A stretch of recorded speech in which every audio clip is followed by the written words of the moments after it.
Hi guys, Ron here and welcome back. After posting the videos about the wind tunnel and velodrome testing, I got some really interesting questions that I decided to address in a bit more detail because I thought they might be helpful and help you better understand what aero testing is about and what a good time trial position and kit is about. So without further ado, let's just go straight into the questions that I've pointed out. And not just regarding a setup, but regarding myself as well. So there was a request to show before and after shots with a list of changes that we've done. Well, as I said in my previous video, my position was pretty good to start with because I set it up on the trainer by following some basic principles. So the changes we made, if I posted pictures of the two positions side by side, you wouldn't be able to tell. That's as simple as that. The markings on my bike, you can see it even from here. The saddle height remained the same. The saddle setback, we decreased that by 8 millimeters. So if you can see 8 millimeters on a picture, then I can send you one. We pushed the extensions 10 mil forward. We cut the extensions, well, I cut them 60 mil down from the end. We didn't change the stack. We didn't change the reach because all of those changes made the setup worse. A visible change is the Wahoo computer mount. Some people wonder if it's not more aerodynamic to use a watch or something.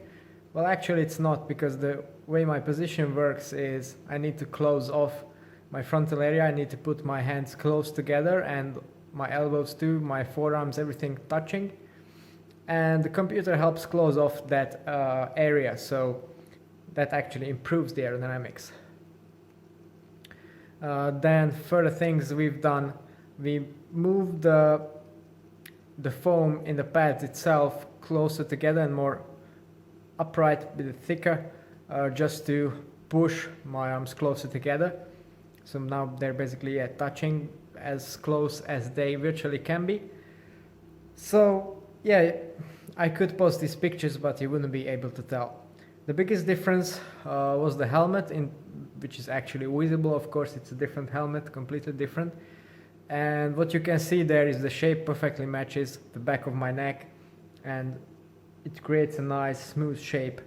And the good thing about the feedback is that you can actually, well, I can actually touch the tail or press the tail of the helmet against my back, and that's definitely a good sign. So these were the changes that we've done. One more point about helmets.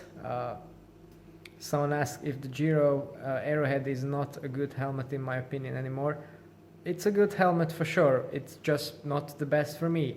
And the reason we've done 10 completely different helmets is in testing, and they have some more but not as aggressive designs, is because there's no one universally perfect helmet for each individual rider and position.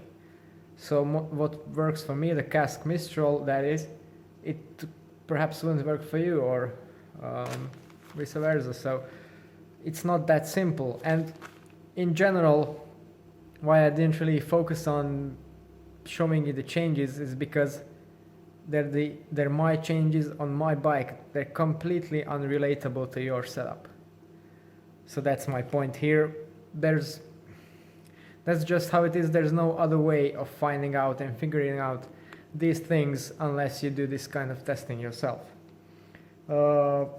Touching on testing, some people have asked about the prices. How much does it cost? The prices are up on the Aero Coach website. I'll put the link to that in the description below.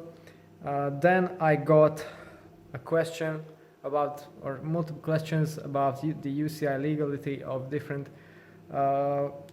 components and things that I use. So the skin suit, that's UCI legal. It doesn't use any kind of dimples or solid rigid objects that have been banned.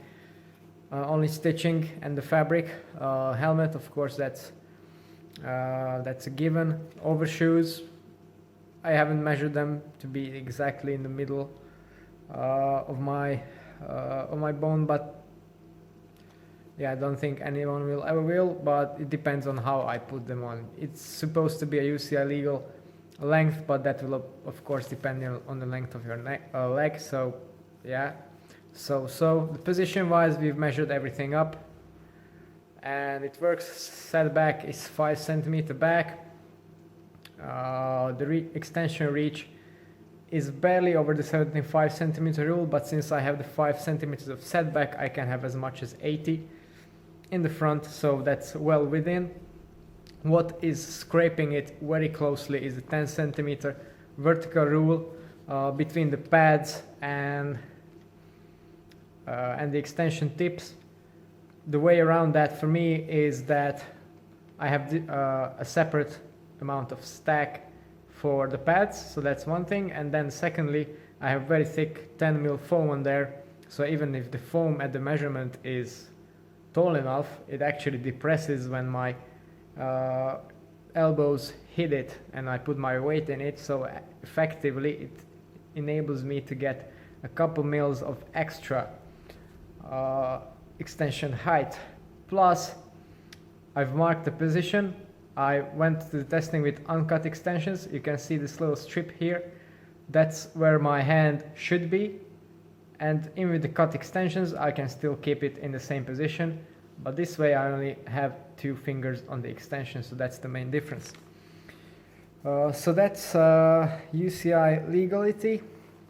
Then people have been asking about the water bottle placement. I have the Elite Chrono Aero bottle. I had it on for testing because I was curious and I got this question multiple times. And the thing is that I have been using it with a Wolftooth B-Rad repositioning mount. I've shown you that a couple of times already.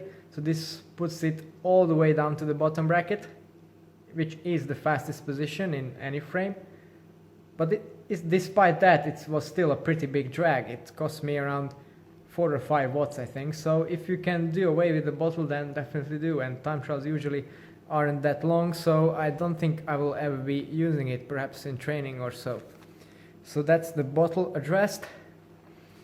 Then speed versus wattage.